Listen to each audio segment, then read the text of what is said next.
Mr. President, and Your Excellencies, as home to the third oldest parliamentary democracy in the Western Hemisphere, the Commonwealth of the Bahamas applauds this initiative to take steps to strengthen democracy and human rights.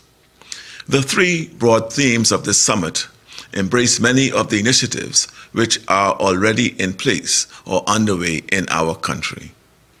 In the fight against corruption, we are already compliant with the FATF regarding beneficial ownership of entities. We confirm that we have already implemented measures to enhance transparency on real estate ownership, and legislation is already in place to enforce bans on foreign bribery. We've also implemented legislation which transformed the public procurement process of the government, making it more transparent.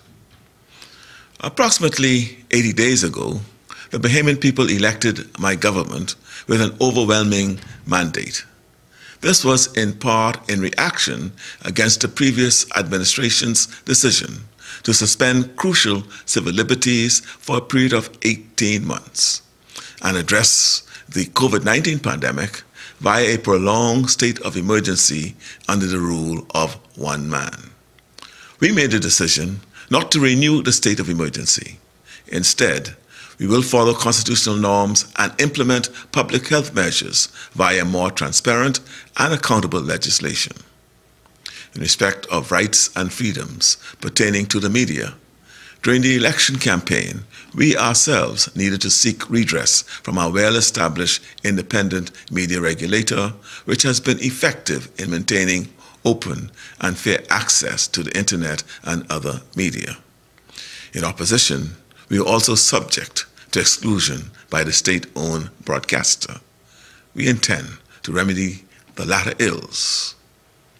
Regarding the third theme of the summit pertaining to human rights, I'm extremely proud to report that my parliamentary caucus not only has the highest number of women ever represented in Bahamian history, but we also have a female Speaker of the lower chamber, a female President of the Senate, and during my absence abroad last week, a female acting Prime Minister. Mr. President, today, under each of the three themes of the summit, my government once again commits to continuing and securing all of these important initiatives. But even as we fulfill our domestic agenda, we recognize that the historic roots of attack on democracy have been superseded. Tyranny can creep in not just via the bullet, but via misinformation, via false advertising, the fake profile, or both, all of which fracture trust within our societies.